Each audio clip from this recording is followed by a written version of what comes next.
Now we're in focus. Now I'm going to come in. What's up? Good to have you guys here. Today is huge. Today is going to be a really solid episode, and I'm excited to have you guys here because I think it's something that everybody needs to have, which is how can you save a deal at the last minute? You know, we've been preaching for years now about being able to know the ins and outs of every type of strategy for that time that you might be able to mix them together and make more money by knowing how everything works together. And that's what we want to talk about today is I have a perfect example, kind of a graduate level course of how does that align in real life? Where might you actually see that? And so what we're going to do today is we're actually going to listen to real life live audio phone calls of me and a seller, negotiating to get them into an agreement of just getting to the closing table, getting things going, which was difficult, and we'll go through that story as well. And B, to discuss the side of they went to the closing table. They were there ready to go. And while they were there in front of the notary, they're like, nah, I'm not going to do it. It's not going to happen for me. I can't do this. So it's like, oh my gosh. So we had to renegotiate at the closing table in order to even get this deal done, which is a dangerous situation, and lots of deals die from that. So before we get started, I just wanted to reintroduce our mastermind is this weekend. I say this weekend is tomorrow, Thursday and Friday. So if you have been on the edge, if you've been thinking about, hey, I need to get into a community of folks that know how to do creative financing, know how to do it well, know how to do it ethically, and can think nimbly on their feet, and show me how to do it, this is the group. That's what we've created. We've created a group that is centered around the development of the holistic approach of your business. Yes, I love wholesaling. I love flipping. I say I love rentals. I don't really love rentals. I have rentals. I'll put it that way, right? There's a place for everything. I don't want to just teach you how this one strategy works. I want to teach you how to truly make money in your business and build a legacy that passes on income and lets your kids go to a good school. So if you are wanting to approach your business not as an individualistic approach, you're wanting to approach your business as a team building approach, as a let me use some of the principles of business that have been learned over hundreds of years and apply it as the widget is real estate, and learn how those pieces work with marketing and private capital and JVs and different strategy types, that this group is for you, right? So don't hesitate. My calendar today is fairly blocked. However, if you go to CreativeCashFlow.com, hit the chat button, Ika will be there available for you, and she'll work with me. We can schedule at a time to be able to talk with you about this mastermind, see if it's a good fit for you. But I really, really recommend you getting in now, because we've got the phenomenal Christina Kraus is going to be there in the morning talking to us about data analytics, how marketing really works, how to really get your phone ringing, and how to really make sure that you're getting your cost per close down. So I'm going to give you a quick preview commercial look at that, and then when we get back, we're going to jump right into this audio and start dissecting what it is that helped us save this wholesale deal, get a $25,000 deposit into our bank account, even at the very last minute.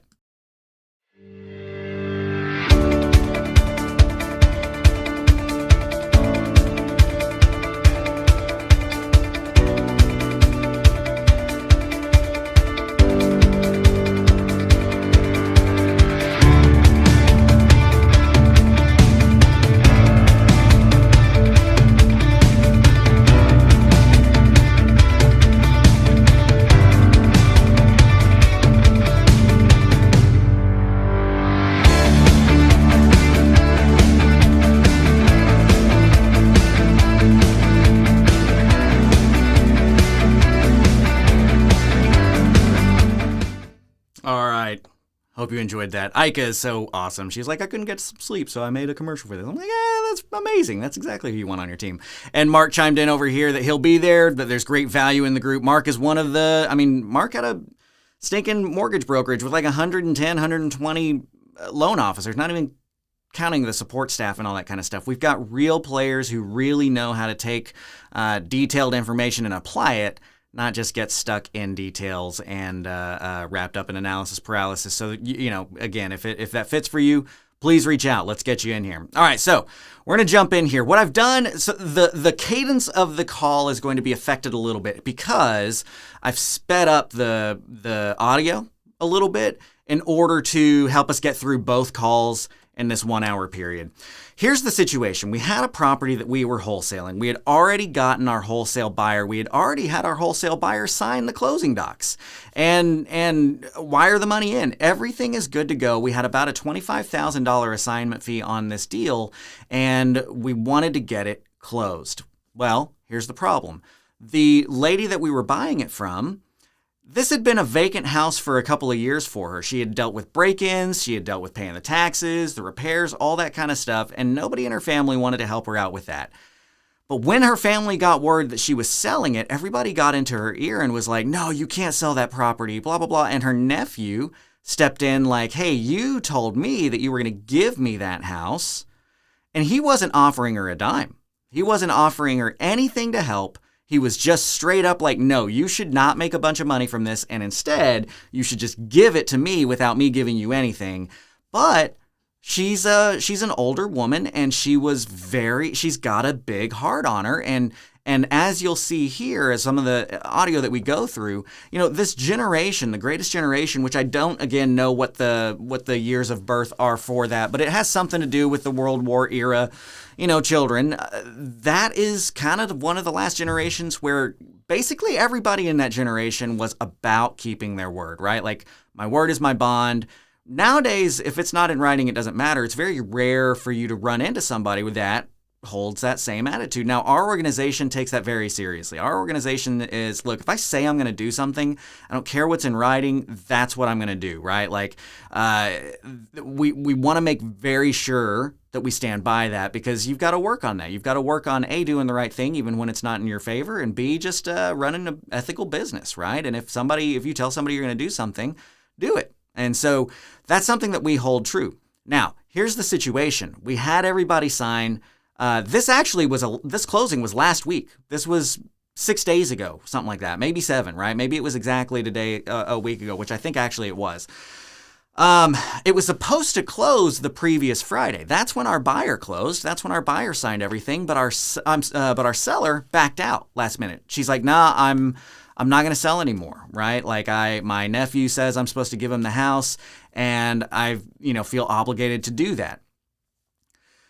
Well, what happens is my sales team reaches out to her. Our transaction coordinator reaches out to her. She had to go through 4 different people, back and forthing as she commits to, okay, I'm ready to sell. No, I'm not going to sell. Okay, I'm ready to sell. No, I'm not going to sell. We actually sent a car to pick her up from her house 5 times before we were finally able to get her to agree to get in the car, to go to the notary and sign everything to get this thing closed. Because she would tell us on the phone, yeah, I'm good to go, pick me up here. And then when we get there, she'd be like, well, no, I'm not going to do it. My family's talked me out of it, right? It's a tough position. Now, the thing is we gave her a good offer. We are not lowballing. We don't chop people off at the legs. This is not our MO. What we want to do is we want to give fair offers to people who are being reasonable. And we've got to understand that for our involvement, for them to get the money that they are getting right then, that includes a discount. That discount means that we get to make money on this. That's how things work. In other words, think about like, if any of you watching have ever decided to pick up a gallon of milk from 7-Eleven or Walgreens instead of going into Walmart, where undoubtedly it's going to be $1 cheaper, but you were willing to have less money in your pocket at the end of that transaction because it was an easier transaction, right? You understand the markup that occurs with that type of deal comes with money not being in your pocket. We are very upfront about that in our negotiations. For our involvement, we have to make money. We're not doing this because, it's a charity. It's not a charity. This is a business. This is how I put food on my family's table, is that I buy lower than I get to sell, right? That's not a mystery. I really dislike wholesalers that go in and don't, dare I say, disclose that, right, up front, and make that ultimately clear of like, no, like I'm not planning on buying this and moving into this. I'm planning on making a profit on it, which means that I have to get it low enough for me to make a profit that makes sense for my efforts to be involved here. So I preface that for a couple of the things that we're going to go into on this call. What you're going to hear me do is you're going to hear me take my sales approach, which is essentially kind of a 3-part approach. right? What we're going to be doing in this 3-part approach is that at the very beginning of any of the conversations that you're going to have in a sales situation, you have to understand what it is that you are facing. So you need to understand your seller. You need to understand what your seller wants. You need to understand what your house is worth. You need to understand the situation. That is the most important section to what you can do in sales, is understanding the situation. Ken pops in something that I absolutely agree with here. I just want to help people. No, you're in a business. I hate wholesalers with that approach, and I do too, right? When I ask people, why are you doing this? And they say, well, I just love helping people. If you loved helping people, you'd be working for the Red Cross full time. You're in this business because it makes money. Don't hide from that, right? And your seller will be so refreshed by the fact that you're actually being honest with them. They can tell, and you're more likely to get results from that.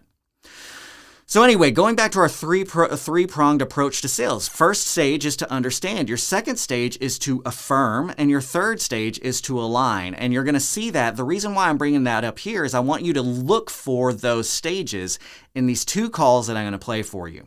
Now, what happened was we sent a car to this seller's house 5 times to pick them up. And each time, they decided to back out for one reason or another. It was always family, but it was a different family member, a different reason that they were being fed from that family member. And so my sales team calls me and they're like, look, Grant, I need you to get involved in this. And I kind of think of myself in this situation as like, if anybody's a baseball fan, like the closer, right? There is a pitcher, and I don't really follow baseball. I mean, I like going to the games and stuff, but there is a pitcher. I give that disclaimer because I may totally be wrong about what this is, but this is my interpretation of it, they are a closer. Now, they can't pitch an entire game because their arm would just literally explode if they tried to pitch an entire game. However, the way that they pitch is so strong that if they go in the game, the team basically knows nobody's going to hit those pitches, and they can pitch for an inning, maybe an inning and a half, right? They've got a pitch count that's way lower than their other pitchers. But when they go in, ain't nobody going to hit it. Right? So that's where I'm being pulled into this conversation. My sales team has already talked to them. 4 different people have talked to this seller, from my sales team to different people on my team. They've gone through 4 people, and my team comes to me and they're like, look, Grant, we need you to step in. We need a closer. We've got to get this closed. To make a long story short, because of the flip-flopping that had occurred back and forth before I called this seller, our buyer was like, look, if you don't get them to sign today, which was Wednesday last week, we're backing out. I'm going to get my funds back from title. I'm not dealing with this anymore. If you can't get them to sign today. So it had to happen. This is going to happen today, or we're losing $25,000, period. So let's jump into the call. Let's listen to what happened. And I want you to be looking for the 3 stages of sales: understand, affirm, and align. And I'm going to explain those to you as we go. I will try not to stop it too often. If you are in the Creative Executives group, we went through this first call last week on our deal analysis workshop, and I really dissected it. Okay, I'm going to try not to dissect it so much today. I'm going to try to leave let you hear the audio. I'm going to stop it here and there and explain kind of what's going on. But here was the strategy going into the call. I had to understand going into this initial call, if this deal doesn't happen today, it's dead. I also had to understand who this person is. Right? So when you're in your initial call, you're asking discovery questions, those beautiful open-ended W questions. Why, who, what, where, when, that kind of stuff. Open-ended, not yes or no stuff, so that you can gather information about how this person views life. What do they value? What is it that is going to make them make decisions, right? So that you can speak their language and respect them enough to understand why they look for certain things and align with that. So going into this conversation, I didn't just willy-nilly be like, all right, I'm good at negotiations. I'm going to pick up the phone. What I did was I started my understand section by talking to everyone who had spoken to this seller already and gathering information from them, because I don't want to ask the same questions. I want to see if there's consistency that's occurred between the conversations between them. I want to know what's been told to her so that I'm not inconsistent with that, because consistency is huge. And I want to know what they know about kind of her approach to things. And essentially, I didn't gather a whole ton outside of, She told her nephew that she was going to sell him this house, and she feels obligated to do so at this point in time. So she keeps backing out, and her family is telling her that she's not getting enough for the house, which is another thing that you run into because just unfortunately, heck, we're real estate investors. We do this for a living, and even we argue about what houses are valued at sometimes. But, you know, if you've never done real estate before, you just don't understand. It doesn't matter what you've put into the property. It doesn't matter. Like, so many of these things don't matter. The only thing that matters is that what does a house like that sell for in this neighborhood, right? So she's getting people in her ear saying she's not getting enough, even though she totally was. And her nephew is saying, hey, you told me that you were going to sell me the house. And I know that she's an older lady, so I already understand, because of my understanding of negotiations and interpersonal connection, she's probably going to be somebody who takes her word seriously. That was the theory and the stance that was the core of my entire negotiation strategy going into this call from the start, right? The entire negotiation strategy from the start was, okay, I know the situation. I am going to take my shot that her standing by her word is something that's very important to her. Because if that's true, I will understand that about her. I will affirm that in her, and then I will align our actions together with that understanding that she has of herself. So let's jump in and let's listen to this audio here. Boom. Let me see, am I sharing? Oh, hold on. What is this asking me? I haven't done it from here. Ecamm Live app audio.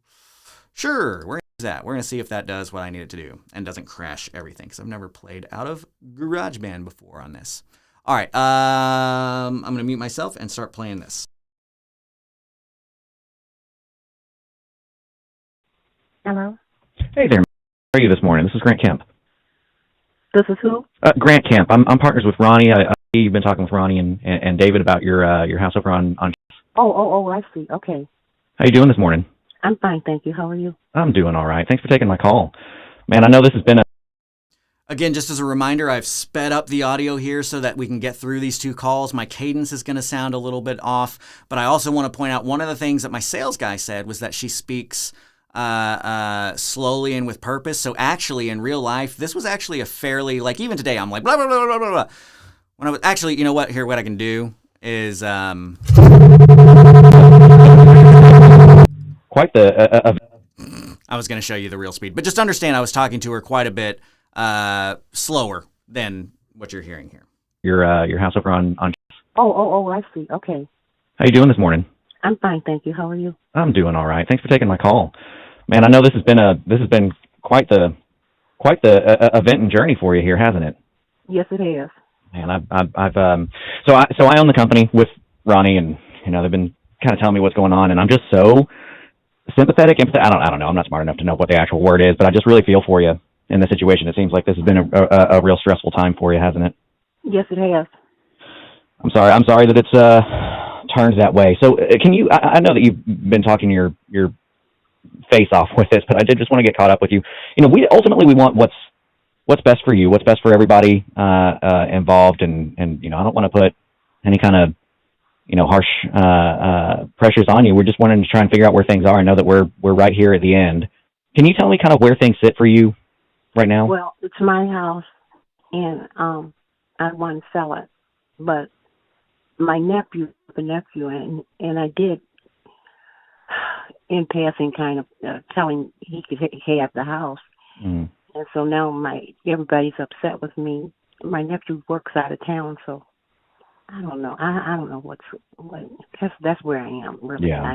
I feel the house is mine to do what I want to with it, but then because I said that, I am kind of going back on my word, and I realized that, but I don't know what to do.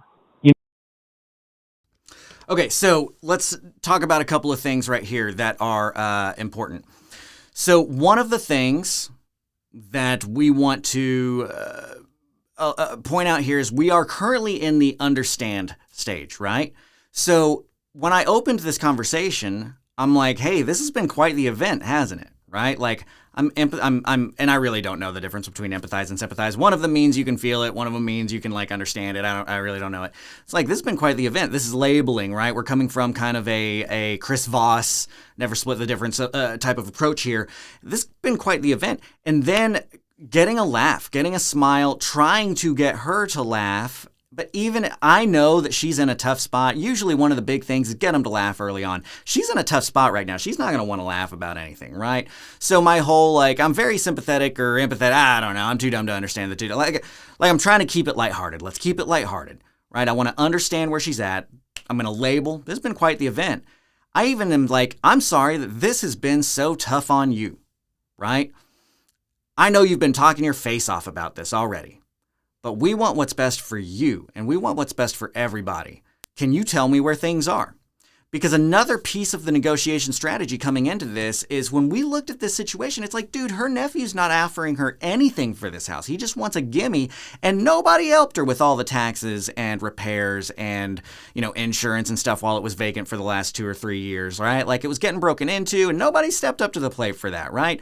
So I have this theory of like, man, they're kind of taking advantage of her. They're wanting her to do something that's not in her best interest. So if I can come in and I can understand the situation better and see I'm feeling out by saying these kinds of things, we can see like, hey, look, I want what's best for you because I don't think her family wants what's best for her. So I'm trying to understand if she's going to agree with that, right?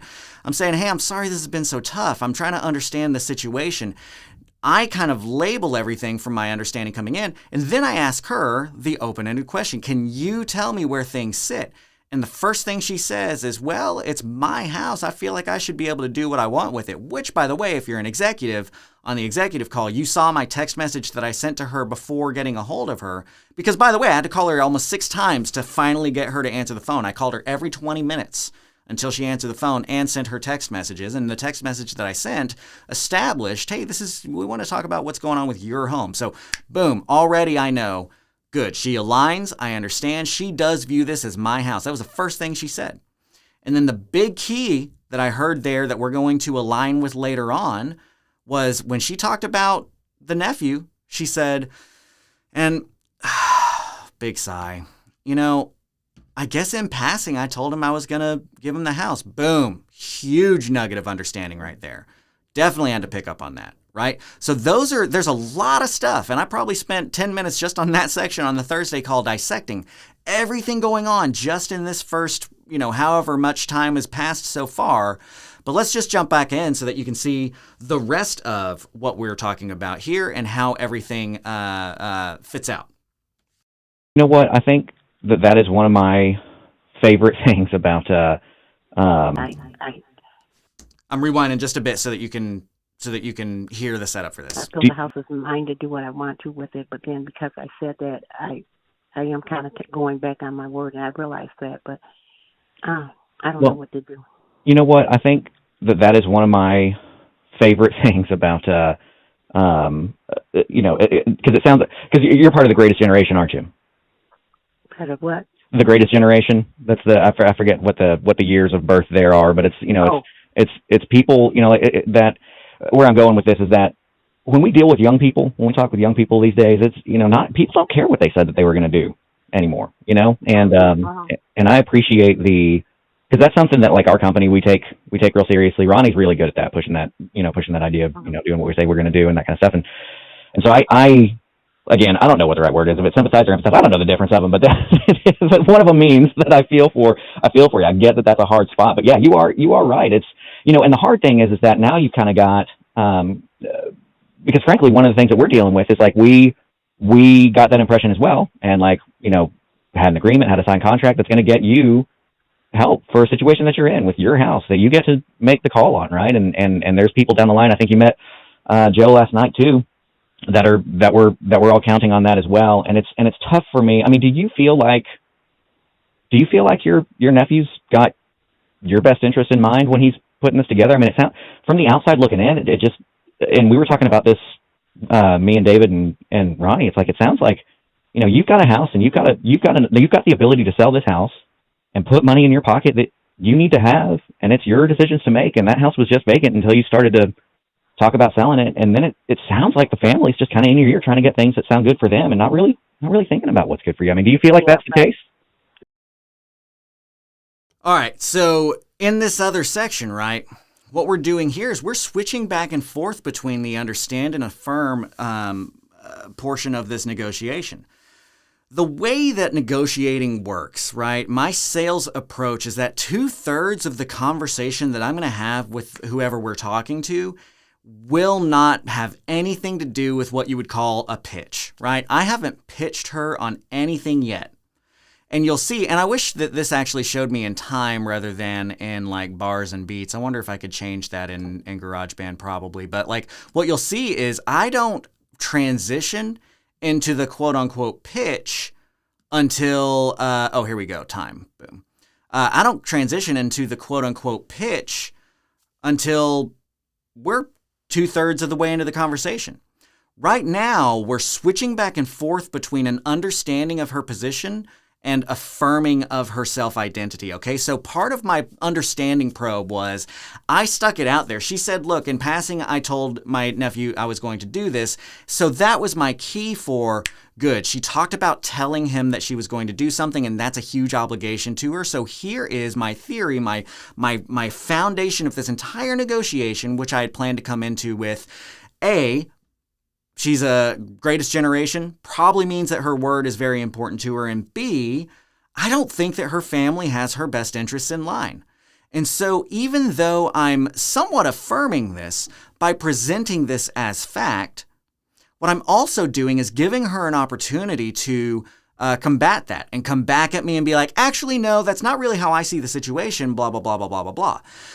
But I'm skipping some stages of discovery question by stating as fact, hey, you stand by your word. You're the greatest generation. Like it sounds like that's really important to you. Again, a Chris Vossi labeling kind of thing. It sounds like, and then also using it sounds like in the, from the outside looking in. And see, I'm not committing to anything, right? I'm not committing anything here. I'm not saying your nephew and family aren't looking out for you. What I'm saying is, hey, from the outside looking in, like I don't have all the information, but from the outside looking in, it doesn't look like they have your best interest in mind.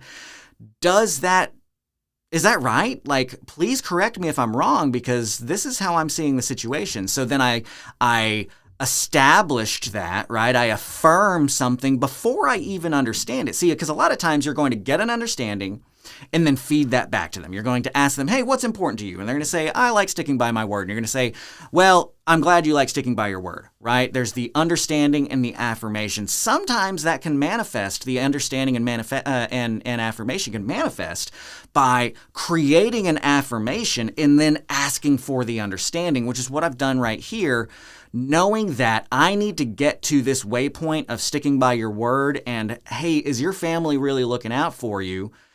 If my strategy coming in from the understanding I got from the rest of the situation was going to be true, I needed to know if those two things were true. And then I volley it back to her to look for understanding. Yeah.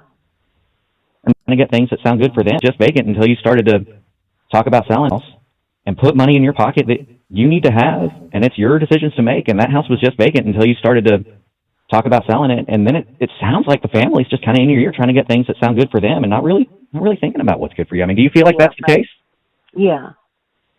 And that's hard. That's hard to be. It was mine as long as I had it, and there's to wish for, to think about.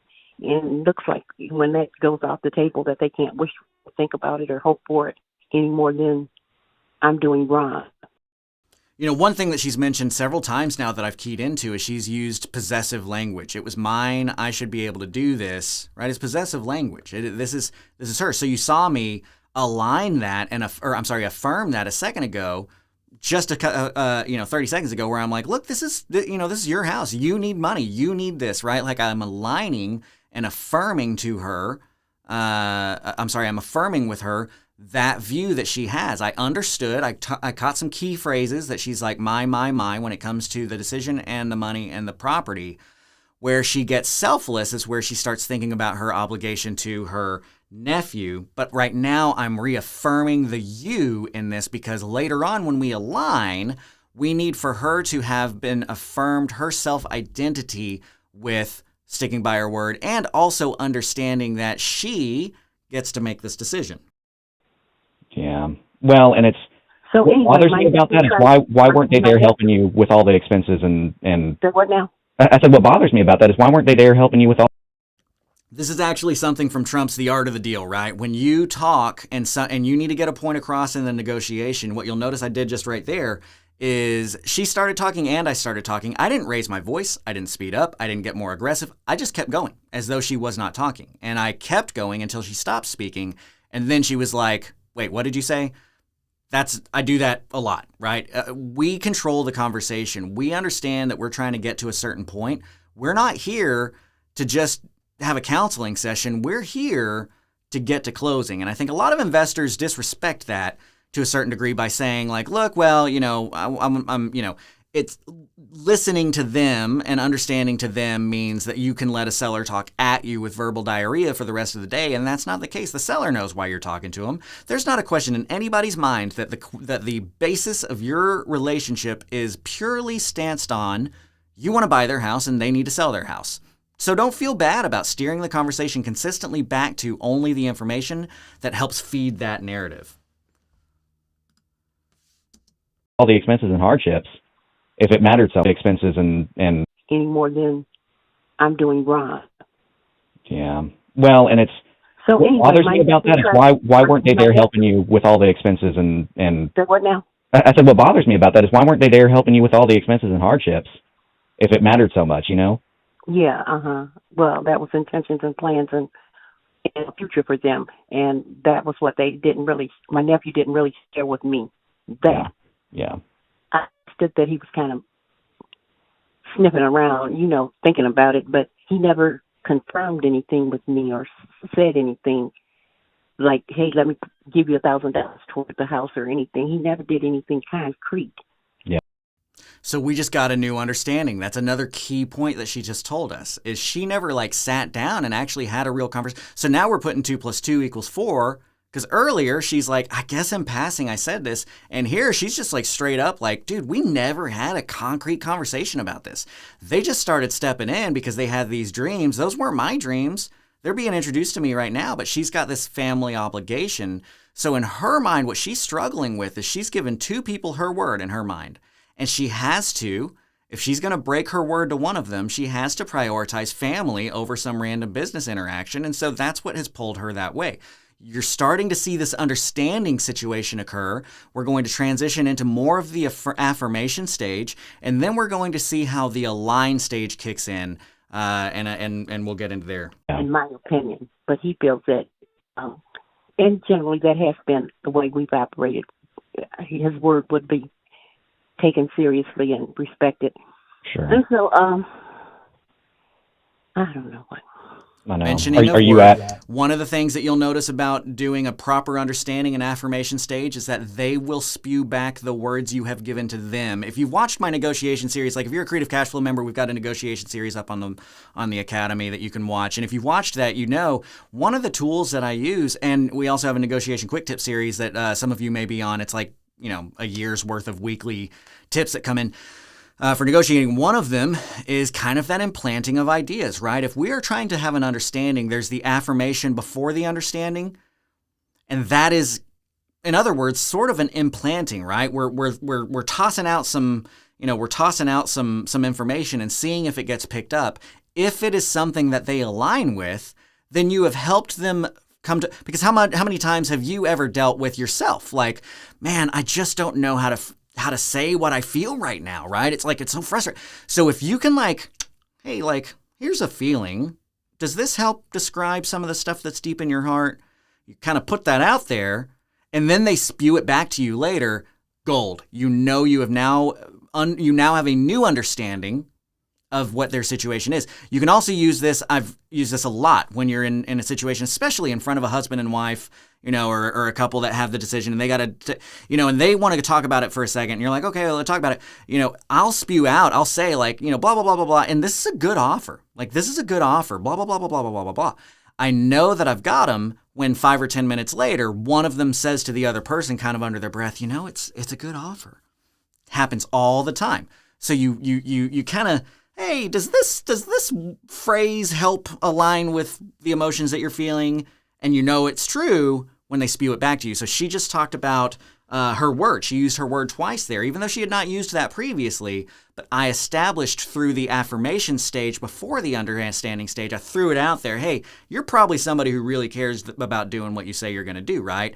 You stand by your word. So we created an understanding through our affirmation. Are you there now? I know you go back and forth between your sisters. No, I'm not there now. Oh, you're over at your sisters? Mm-hmm. Gotcha. Yeah, it is tough. I know that you've got, again, people in your ear, and are they, because $60,000 is a lot of money, and I know, like, if the 60 that we're giving you for it, like, it's a lot of money that can make a change in your life and do a lot of good for you. I mean, are they considering that? Are they going to give you 60 grand and moving into the house, No. And that's tough. That's tough because, like, it is your house and it is your decision to make. I mean, at the end of the day, it's your name that's on that title, and you're the one that's put all the work into it. And I appreciate wholeheartedly. You're like, hey, I said this in passing. It wasn't even like a legitimate, let's sit down and talk about this kind of thing. And it's hard to have that thrown in your face after you've gotten into a position where, like, you could really use some cash to get out of this and make a big change in your life. And this is life-changing money. This is something that really makes a big change. And, you told them that in passing, but, like, and this is not, I'm not trying to, throw it, but, like, you told us something in concrete with signed contracts that we took seriously because of, the attitude that we know that you hold on things. And there's people relying on that now. And that's tough too. I get it. It's kind of a rock and a hard place. But if one was said in passing and one is said with, like, yeah, we're good to go, and here's a contract, and we're ready to go, and we've got people ready to buy it, and there's an impact there, All right, so here we are. We are at our first stage of moving into the sale. I felt like I had gathered enough of an understanding. I had affirmed her positions on things. She gave me the words back, hey, word, we're good at staying with our word, we're good at staying with our word. And so now I've established two of the foundational pieces of my negotiation going into this, which were, I don't think her family's looking out for her, and I think she's probably really big into standing in her word. So what you'll see is we're 5.5 minutes in to a ultimately 12-minute conversation. And it's the first time that I switched over from understanding and affirmation into the alignment. And what do I mean by alignment? What I mean by alignment is once you have a full understanding of your seller's position, and you have fed it back to them with an affirmation to let them know, hey, I think I understand this is what's true of you. And this is what's true of you, right? Now you're giving them the ability to think through the problem logically, right? What happens with difficult decisions is you get just kind of bombarded by all of these different angles. And when you are able to make a good decision, it's because you're able to align the pieces of that decision that truly matter in order. And then you're able to kind of have a more, aerodynamic speedway into the successful decision. So what we've done here is we've said, look, in my mind, coming into this, if you're going to stand by your word and your family's not looking out for you, gosh, you've given two people your word, and, like, we actually want to give you life-changing money. They just want something from you, right? So coming in, that was my stance of, like, look, there's two people that have your word. It's a rock and a hard place. I get that, but we want to give you something. They want to take something. That was my initial. But then when we start talking and I get a better understanding where she's like, look, I said this in passing. Nothing was concrete. Well, now I really have something that I've understood. Now I really got to affirm that. Now you heard me affirm, like, look, it doesn't sound like from the outside looking in that they've got your best interest. And she's like, nah, they don't. Like, they're not giving me anything. So what you just saw in that last 30 seconds here, or I guess minute and 15 seconds, is that transition, because I think it started about 5:20, that transition in to the alignment. And when I say align, this is what I mean. The first 2/3 of a conversation with a sales transaction are going to be an establishment of a seller's identity or a buyer's identity, right? And an affirmation of such, right? So we've established what she identifies as. We've established what she values. And then we gave that back to her as, look, these are the things you value and that you identify as.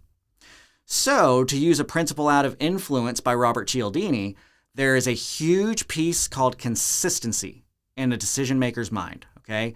I suggest you read that book, but in respect of time, I'm just going to kind of roll through it. If you are a member at the Creative Cashflow Academy, I do have a series on the Book of Influence where I go through each of those things and how they matter for real estate. So you can go look at this principle in the video on the Academy. But consistency is huge. So she now, in her mind, to continue being her, has to make decisions that are consistent with her sticking by her word and are consistent with the values that she holds. So when I say align, what we're doing is we are aligning our two stories, creating a story brand. I already see Sean Brown, he popped in here. This is another one of our creative accelerators, popped in here. I see how it is, right? The rapport buys more houses than anything, which is absolutely true. Be genuine and be the Yoda. What I mean by be the Yoda is be the guide. You're not the hero. You're the person who helps the hero get where they're going.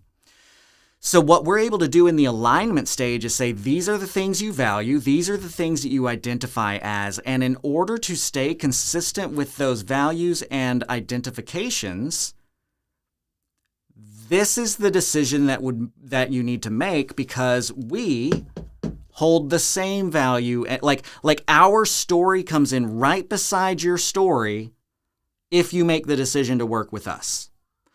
Whereas your story is here and your nephew's story comes crashing into it because they don't want to align with your story. They don't want to align with what's valuable for you. They want to be the hero and align with what's valuable for them. So we're aligning our story with her story. I understood her story. I affirmed her story. And I've aligned our story with her story. So the only way that she can stay mentally consistent with her own self-identity and values is through working with us on the situation that we had presented to her, right? So let's listen to the rest of this call here. Oops. Mm-hmm. So let me ask you this. I know that things are tough. Things, you've got again a lot of pressure coming in from the.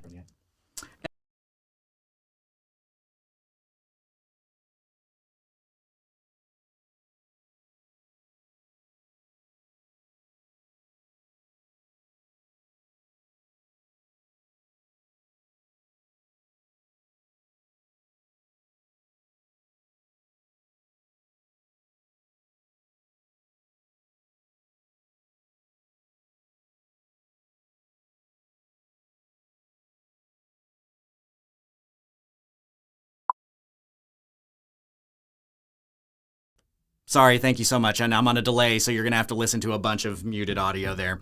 My bad. I'll probably get a bunch of sound gone things. Anyway, what I'm saying here is I actually kind of muffed the pun on that one. That last minute or so, minute and a half, was not my alignment. That was actually the affirmance stage still. I was in a very clear and specific manner pointing out the things that I felt I understood of the situation and affirming them with her.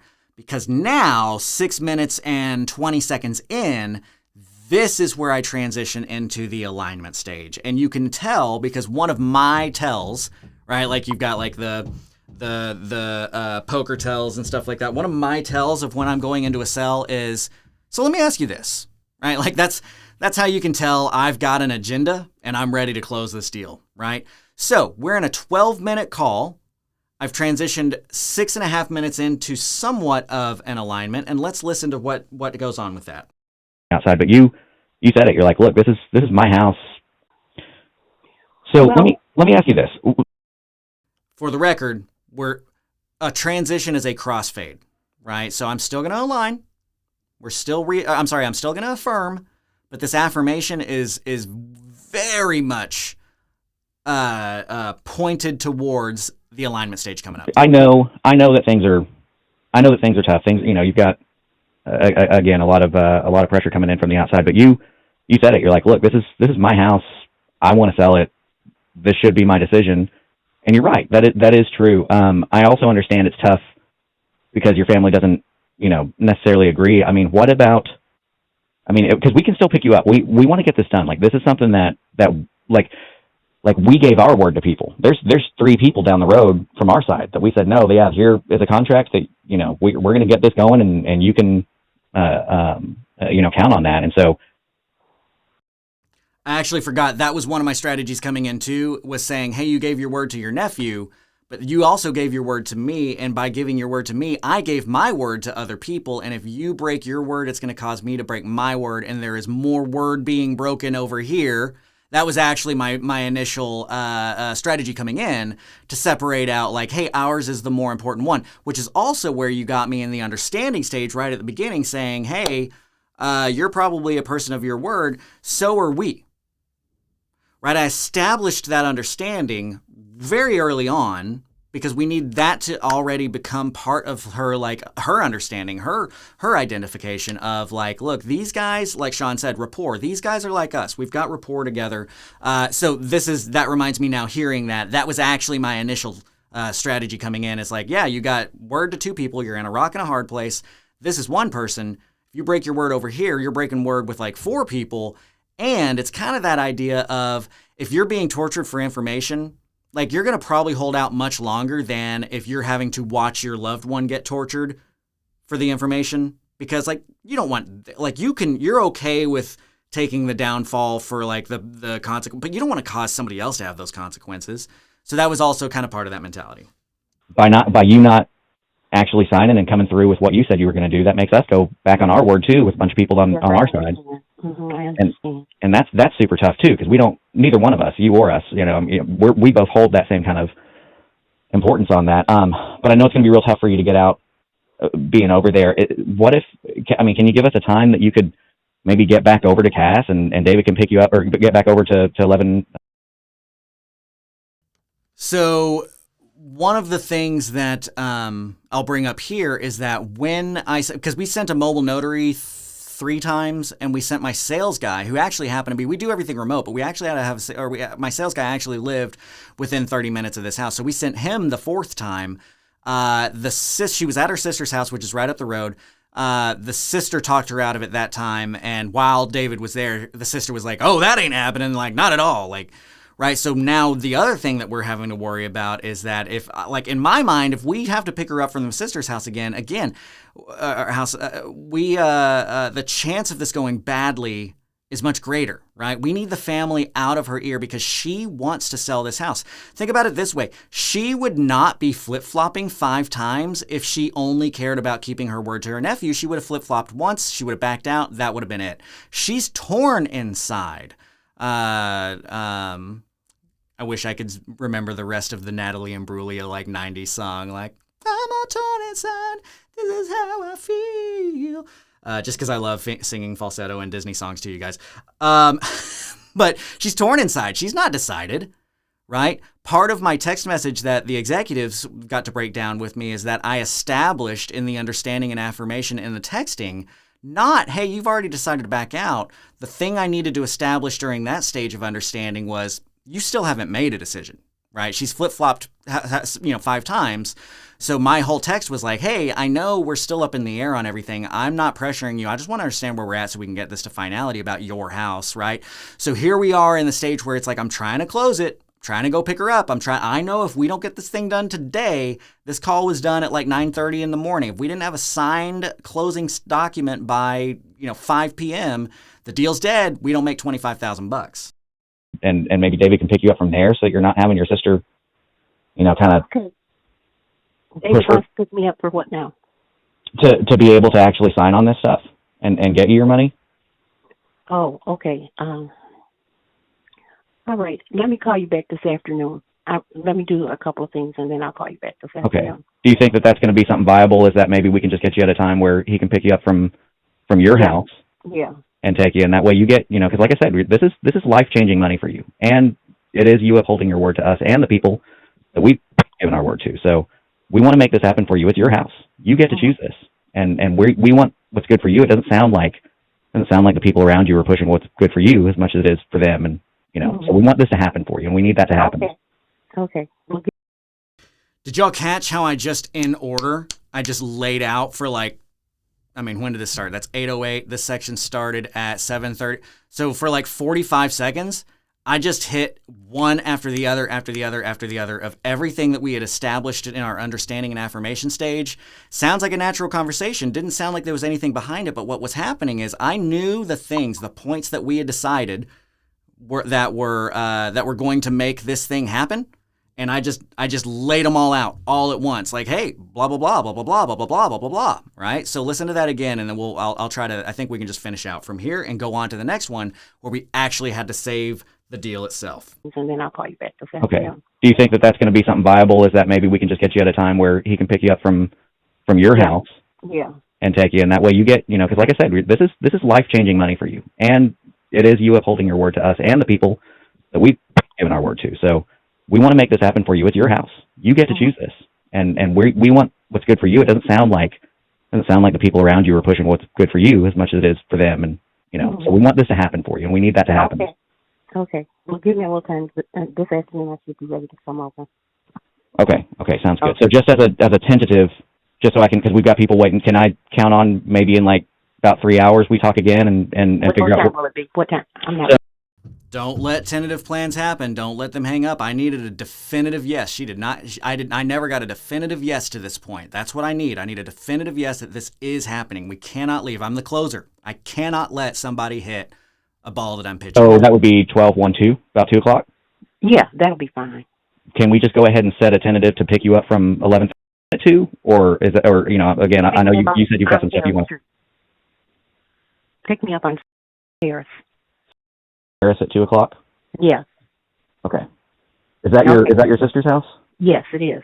So I'm kind of thinking it might be better to pick, because last time when David came over there, she was, she had her opinions, and I'm worried about her getting back into your ear and pushing you away from something that's good for you, right? That's kind of why I'm suggesting maybe we pick you up even at a corner or at 11:37 or whatever, so that she's not kind of pulling on your heartstrings trying to get you to do something that's better for somebody else. So guys, you got to know how your sales work, how you're able to get to yes. Everybody gets to yes very differently, but do not be afraid. Like, how pointed was that? Right? Like, that's a very pointed statement. Like, hey, I'm worried about your sister ruining this for us and you. Right? Like, don't be afraid to be pointed on stuff, but you've got to really work on your vocal tone and say things as though it's like, hey, like, you look really good today. When you're saying, hey, I think your sister's trying to screw you over, right? Like, I was very pointed there. Don't be afraid. Both of us know why we're talking is because I want to buy her house and she wants to sell it. Does that make sense why I'm saying that? Yeah, I understand. So I mean, we can certainly do that, but we've got, like I said, we've got people lined up that are really counting on what on what you had said was going to happen. And again, this is good for you. This is a good move for you, and you've got to look out for the situation that you're in. Yeah. Okay. Well, what did we say? 2 o'clock. Make it 1 o'clock. 1 o'clock over at 11:37. No.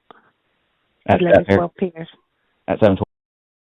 So we know that was the first time that I actually got a real yes from her. That was the first time that I actually heard her say something that told me that she was ready to move forward with it. So from here, you'll see it took me 30 or 45 seconds to get off the phone, because until I would keep dragging this out. She tried to get off the phone 3 minutes ago. I'd be happy to keep dragging this out, but I finally got a definitive yes, and that was her saying, can we move the time up? Can you come pick me up sooner? I'm ready to go now. Okay, let's do it. Let's go. And can I get your word that if we show up with David, that you're going to be good to go and we can get this finished up and give you a check? Yeah. Okay, thank you. I know you're in a hard spot, Ms. McNeil. I totally get it, but I appreciate you understanding the importance of us being able to keep our word. I appreciate you understanding that, hey, this was said in passing, and they're pushing me to do something that isn't best for me, and the guys over at REI Blue Key, we're trying to give you life-changing money. We're trying to give you something that really makes a difference and can help you for a long time. Okay. So we'll take your word on that. I'll send it over there. We'll get everything lined up again, 1 o'clock, and okay. And I'm just counting on that we can get this done today. Okay. Okay. Thank you. Okay. Thank you, Leonie. Bye. All right. So what you saw was or wait, did I change this right? Oh yeah. You saw me, affirm, understand, align, get all of those things ready. And then at the end, part of the alignment there was I'm reaffirming with her the reason that I am going to be willing to do all of this is because you're going to give me your word that this is going to happen. That's what I need, right? And so you heard me say that. Look, I need your word. We had established an understanding that this was important to her to keep her word. We had affirmed that with her. We made that very much part of her self-identity. And then whenever it was time to get off the phone, it was like, okay, I'm going to take your word on this. You need to give it to me straight up. You heard me straight up ask for it. I need your word to do this. So the good news is, sent our sales guy out, pick her up. She actually got in the car. She actually goes to the notary to sign. While she's at the notary, I get notification from my sales guy. Hey, dude, she's coming back and saying that she's got to have 70 or she's not closing the deal. And I'm like you know that Inside Out show with Disney? I got a 3-year-old. That's why I like my Disney songs, I guess. And Disney's awesome. Let's be real. But like or I guess that's Pixar, but same thing. Like the anger guy, the Lewis Black guy, where he's like, ah! Like flames are just like, ah! Like that was me. I'm like, what the heck? We are 4 days late on closing. She's flip-flopped 5 times. I finally got a solid commitment from her. What is going on? So he's like, look, I don't know. I don't know where 70 comes from. That's what she wants. Can you please call her and get this done? So this is where knowing how to do creative financing saved our deal, that we were able to still, because look, it's $10,000. Most wholesalers, any wholesaler is going to either have the approach of, I got to stick you at 60, or I'm going to give them 70 so we can get this thing done. Because remember, it's either sign today or don't have a deal at all. So it's either accept 15 in our bank account or have 0. Okay, so you're going to give them the 70. I don't want to give the 70. I want $25,000 deposited in my bank account. That's what we worked hard to get done. So I call her back, and this is the conversation that we had. My first point of strategy, my only real point, actually, going into this call, to tell you the truth, was I just need to negotiate her down and stick at 60. Like that was coming into it. But what you'll find is that I met a completely different seller on this second call than I did on the first call. I thought we had the rapport that would have allowed me to come back in and be like, hey, we're not doing 70. We're doing 60. You gave me your word. That's what we're going to do. We're going to close for 60, go over there and sign the papers. But what you'll hear is a totally different seller. Foot down. She's hanging up the phone on me if I don't give her $70,000. So what you've got to be able to do is think on your toes, agilely, and be able to solve solutions, which I was able to do through creative financing. And here we go. Hey, this is Grant Kemp again. Yes. Good. Thanks for taking my call. David just texted me and said that we've come into another change on your end that you're requesting here. What's going on? Well, I really don't think 60 is a correct price considering all that I've done, and I just don't want to sign it off for $60,000. I built a new garage back there. It's a 3-stall garage. It's boarded up in the center because that's an open, just a parkway. And then there's just stuff that I've done to the house. The whole outside I did, and I just don't think. I think 70 would be a better price, and so therefore I've decided I don't want to sign today. Well, it's not meeting my needs. I'm sorry, that's not what? Meeting my needs. I see. Yeah, it's tough here because kind of like what we were talking about earlier. Like when, we've had to communicate to a bunch of people, including, there's 10 plus people here that are on the line. Our crews that are waiting on getting this done and everything too, where their livelihoods are in it as well. And we considered. We look at all those things that are part of the house and getting estimates for where what sells in the neighborhood. Yes or no? Can you do it or not? Well, hold on. Woo! She's not having any of my crap this time. I'm way too slick talker, right? Yes or no? Can you do it or not? She's done.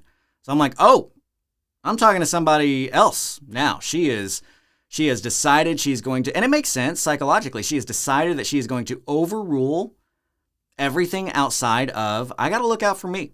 That's what she has decided on, which is fine. That's what we, it is a result of the understanding and affirmation and alignment stage that we did on the first call, right? It's understandable, but woo, can you do it or not? I'm done.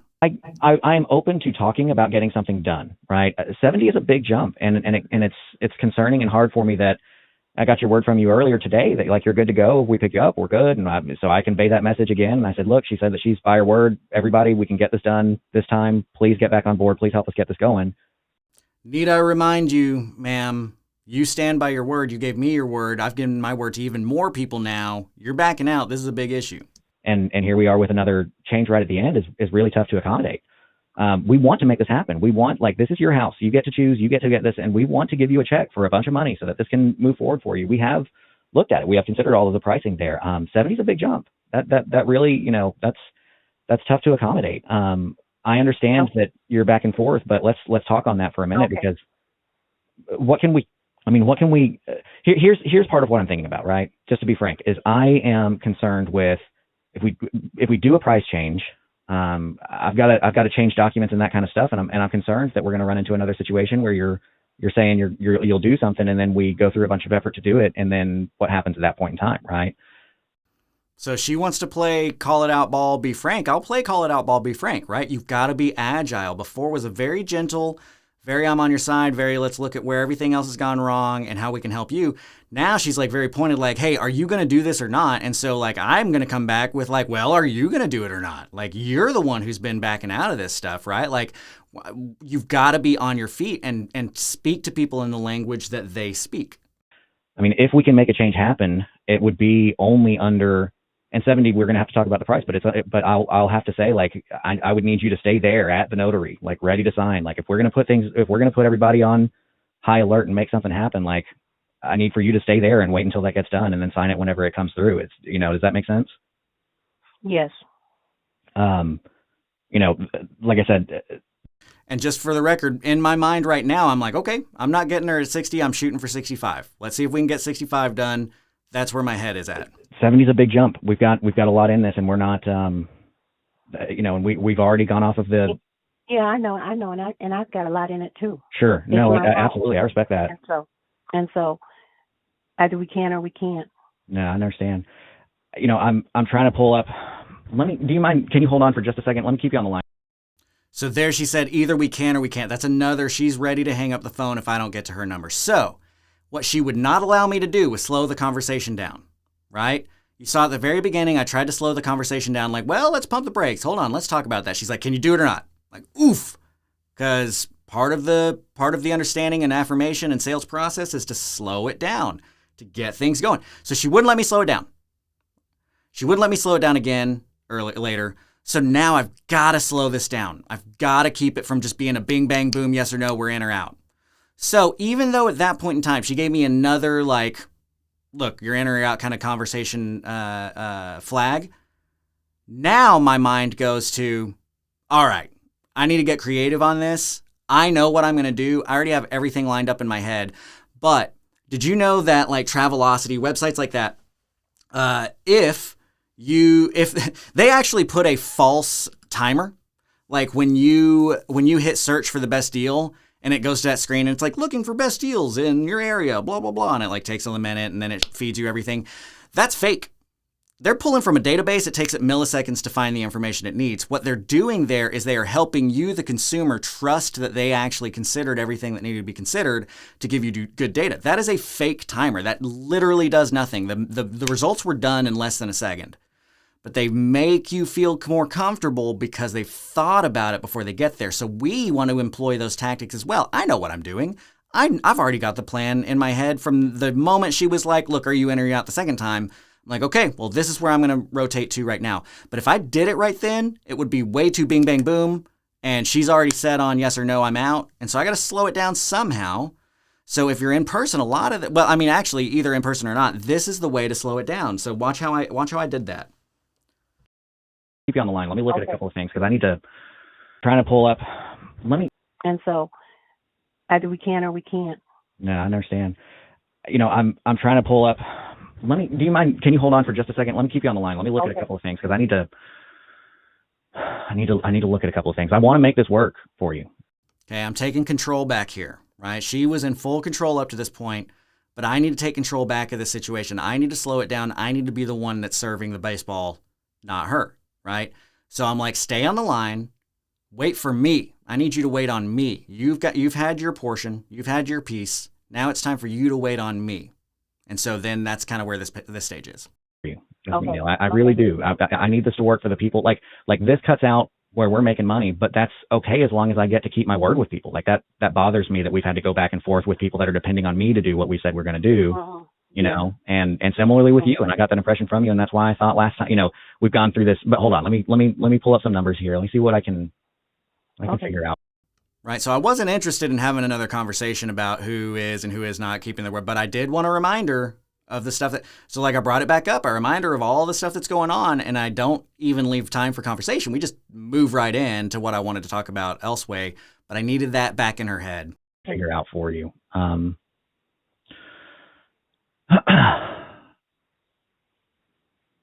me ask you this. I'm still pulling this up here. Do you have like a pressing and immediate cash need for that full $70,000? Like, is there like a medical bill that's like 70 grand, which you have in mind, or is this just more so that, hey, I've got a lot in this house and I want another price? How many times have I told you guys to ask do you have any immediate and pressing cash needs? Right? It's not because it sounds cool. It's because it is a great negotiation phrase. So you just heard me drop that right there. Like, look, this is how I know I'm transitioning into an owner financed offer, a seller financed offer, is I need to know what you really actually need cash today for, because anything you don't really actually need cash today for is up for negotiation as being paid out on terms. Yeah, that's it. Okay. Or is this just more so that, hey, I've got a lot in this house and I want another price? Yeah, that's it. Okay. We pride ourselves on being creative and being able to work with people. This is, and I hope that you can understand, right? Do you understand where I'm coming from? Like, it's a very last minute change. I'm trying to accommodate. I need the money. I'm sorry, can you say that again? I'm a single lady Sure. by myself, and Sure. I need the money. I get it. And that's a big reason of what I was talking about with you this morning, of like, this is life-changing money. Like, we want to get you what we can for this. Like, this is a good way for you to get taken care of. Let me ask you this. What if, little subtleties there, but when she said okay, that was an I'm done with it okay. So I was going to keep going, but nope, she's done with it. So that's let me ask you this, right? Remember I told you that's my tell. Let me ask you this. What if so I knew what I was going to pitch all the way from the very last time, from the moment I said, well, hold on, I need you to stay on the line. I already knew what I was going to pitch at that point in time, right? She said, you can either do it or you can't. And I was like, ooh, all right, well, here's an idea. So we just talked for like a while because I'm trying to understand and affirm and align again. But that okay she gave me was an I'm done with it okay. So I need to get away from that stage and let's get it done. Let's make this happen. what if we did, I can do 70 if you're willing to take installments on that last 10. Does that make sense? Like, if I can give you that $10,000 in payments, that's why I was asking if you had anything immediate and pressing on cash. Okay, yeah. And that'll also help for, like you said, a single lady, you got bills, right? So do you have what's your cell phone bill? I don't know, but it's due now. I can't tell you. You want to know why I asked that? Is because I pulled up my calculator and it was going to be a very low payment. I wanted to pay her for 5 years. It was like $140 or something like that. So instead of offering an actual dollar amount, especially when it's a person that makes decisions with their heart, again, if you're in the academy, look at the head, heart, gut stuff. Like, they make decisions, emotional decisions. They need to visualize working with you in your alignment stage. So you don't say, hey, let me give you $140. You say, hey, how much is your cell phone bill? $110? Like, what if you don't have to pay your cell phone bill for the next 5 years? Like, that leaves you over $30-$40. Like, that's a couple good meals. You know what I mean? Like, you're pitching on what it does for them. You're not pitching on the number. Notice I also used that same strategy and that same, we're respecting how they look at the world and speaking to that language. I didn't say, hey, let me give you a bunch of money because dollars are good. I said, hey, this is life-changing money. This is something I'm helping her imagine what that money does for her, not what the dollar number is, right? So little subtleties here. Yeah, we can get that. I mean, because that's what I'm trying to figure out is I'd like to get this set up in such a way where, since it is so last minute, I'm trying to make a quick decision here so that we can make this happen for the people that are waiting on us too. If you're open to that last 10 coming in payments, if I could get you those payments, let me pull out my calculator real quick and see what we can do on this. And thank you for being reasonable. I really appreciate you picking up the phone and talking with us. And that's another big thing is if you can use words like reasonable, flexible, help them understand their own identity, give them, again, we're tossing out an affirmation. If this is something you want to align with, does this align with you? Does me saying reasonable feel like something you want to be? Then here's reasonable. I want that word top of mind for you, because now they're thinking reasonable. They're not thinking greedy or whatever, right? So complimenting them, neutralizing the situation, bringing it back to a less aggressive stance, and helping to push it in the direction it needs to be pushed, kind of thing. That's important. That's a big reason as to why I'm able to try to make something happen here. But okay, so here we go. Oh, keep in mind, this is a sped up version of the audio. I was having long periods of silence here. My intention for this, whichever road we go down, is because we can give you those payments. That way it makes it to where nobody else can touch it. We'll spread it out over some time, but then I'll always just look for if there's something that, some kind of windfall that comes in, to pay the rest of that off. But understanding, I am coming to you with $60,000 out of my pocket to start with. So if we did, and that's why I was asking like kind of what your cell phone bill, was, like what we could cover there. Like if we spread that $10,000 over just even like a 5-year, you're going to get $165, $170 a month on top of the $60,000 I'm handing you today. Can we do that? And then I'll say yes to this, and I'll get you 70 for total purchase price. Over 5 years? Mm-hmm. I don't like that. Over 5 years? Over 5. What's the time frame you would have to have? I think a year.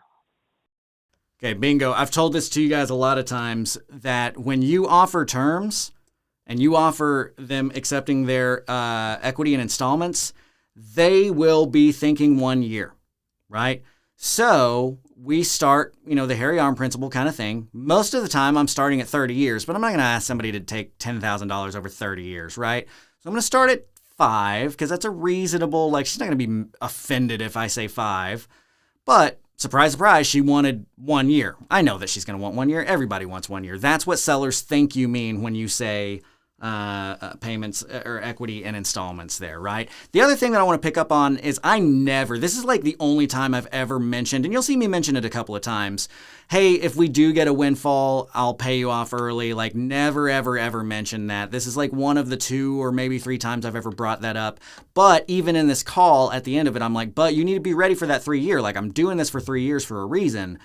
I'm just not going to, if I get a bunch of money in and I'm trying to pay off debts, I'll make sure to look at yours, right? Which is true, and I will do that, and I have to make that higher priority for me now because I committed to that.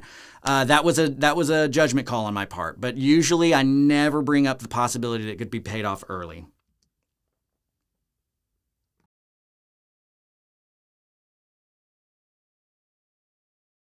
Can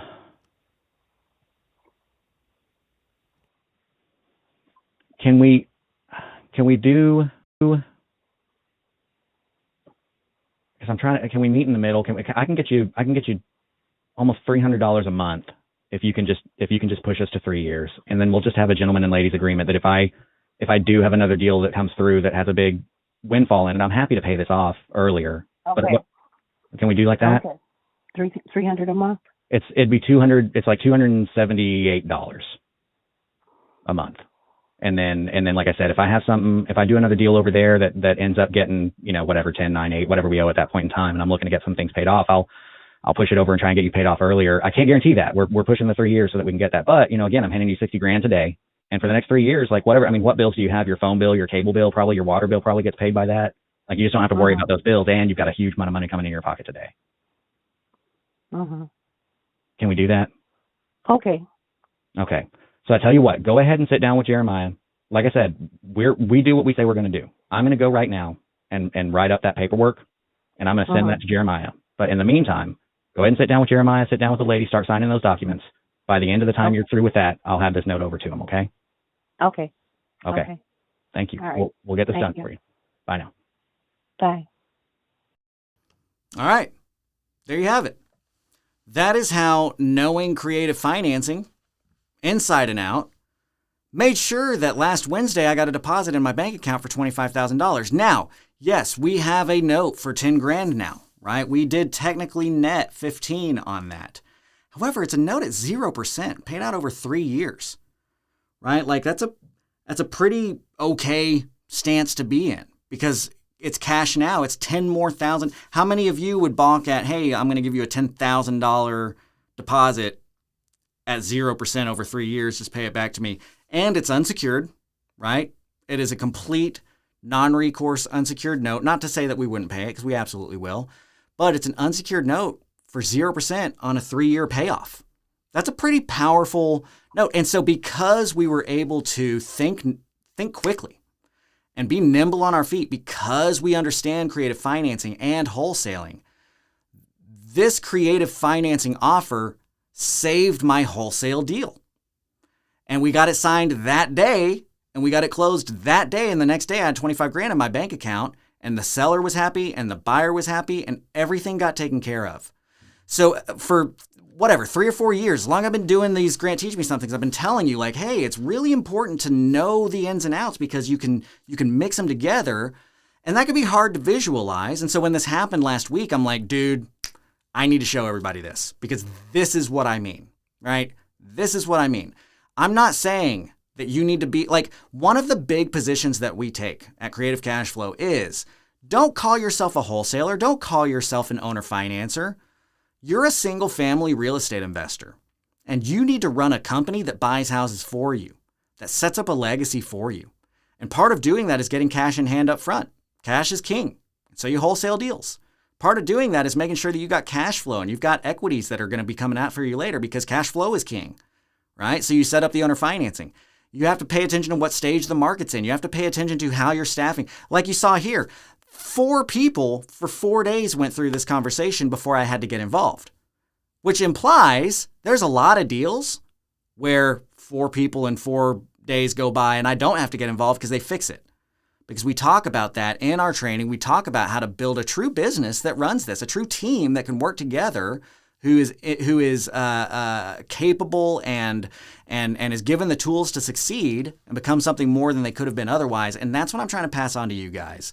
So Hope Property Investment, I appreciate you putting on there, saying this is gold. I hope that you guys think it is gold. I'd like to hear some comments from you, things that takeaways that you might have gotten from this or anything like that, because I hope that this is something that you can realize, like, oh man, like I wouldn't have ever thought to do that, but what a great solution.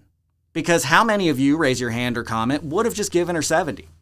Because it's better to make 15 than 0, right? If you're at a wholesale situation, it's like, well, crap. But like I told her, I'm worried about if I do that, I got to change the closing docs. I got to change all this stuff. Like I got to talk to my title company, my TC, my admins, like everything changes, and that takes time. But what you saw me do there is I was like, look, I'm going to do this for you. You need to sit down and sign those documents. And by the time you put your last signature on the last page, you're going to have a note sitting in front of you from our company to you that says, I'm going to pay you $10,000 over the next 3 years. And that's exactly what happened. She sat down, she signed, I got to going on drafting a note, and we sent it to her. And then I mailed it to her. I gave her the tracking number. I said, do not lose this. This is the thing that says I owe you money. Boom, here we go. And we closed the deal out. So I hope that you guys really appreciate that. And that is what we're about. That's what I want to train. That's what I want to teach you. So again, if you guys are interested in joining a group of creative individuals who focus on, building legacy through teamwork, through having people around them, a support system that is truly capable, but still having the knowledge and ability to step in and save the day, right? Like this, frankly, this helps me look good to my team because I don't get on seller calls anymore. But the nice thing is when my team, like they've just kind of got in the back of their mind, like, well, Grant always talks like he's hot crap. Like the time that they call on me to talk to a seller, keep in mind, this was a 4-day, 5-car transport, 2-week transition period of conversations that couldn't get it done. And I had one 10-minute phone call that got her in the car. And I had one 12-minute phone call that came up with a creative solution. So in 25 minutes, we had money done, right? That makes me look good to my team because they're like, dang, I can't rely on Grant to come in and just get it done. That also inspires them to do better, right? Because they're like, well, shoot, why didn't I get that closed out? Like, what did Grant do that I didn't do, right? And that's what I want to train you guys to do, is to run a company that can depend on you to be the one that can get it done, but that you also understand and that they also understand that that's not necessarily your highest and best use. right? That your highest and best use should be pushing your company forward, and you should have an hourly wage of $10,000 an hour. Every hour you spend working should bring revenues of $10,000 or more into your company, and that's where you kind of need to spend your time. So I want to help you guys with that. If you guys, again, if you are interested, CreativeCashFlow.com/memberships, you can read through some things there. Like I said, our mastermind is tomorrow. If you want to get into the mastermind level, dude, we have people in there that are just truly baller. Like I say this and I'm not joking. Like I'm actually like, dude, I'm glad to be in this group. Like there's so Frankie joined this week. He was running a cleaners business, was making $10 million a year. Right? We got somebody just joined this week that has a couple of car dealerships and has done like 30 plus wholesale deals. We got people in there that have flipped businesses using the owner financing strategies that they learned from our mastermind. Like, you met Mark earlier that I was giving kudos to. Like, we've got real players who really know how to apply stuff and make something happen. And everybody that comes in, for the most part, 99% of them did fewer than 15 deals when having started. And most of those had only done 3 to 5. So don't feel like you're like outclassed as far as, well, I just haven't done enough to get in yet. That's not the case. What we have is a group of successful individuals who are intelligent enough to make something happen, who see that wholesaling is just another rat race, and the true, the truest form of what makes the most millionaires is not real estate, it's business ownership. So we're going to own a business in real estate is what we're going to train on, right? So if that aligns with you, if that's something that you want out of your future, go to the website, hit the chat, and get with Ika, and she'll schedule out a time for us to talk today. I'll even open up, and Ika, I'm telling you this now, I'll even open up. I'm going to be working all night anyway to get ready for tomorrow's mastermind. So I'm open for the rest of the evening. If you guys want to talk about that, let's get you in. Because tomorrow we're going to be talking about how to get your marketing to succeed. Again, Christina Krause is just incredible. Get your cost per lead down, your cost per closing down. We're going to talk about JVs, and we're going to talk about private money and how to raise it, how to use it, how to paper it up, all that kind of stuff, which is huge. Something that a lot of you guys need. So again, here you go. I hope that you guys enjoyed today.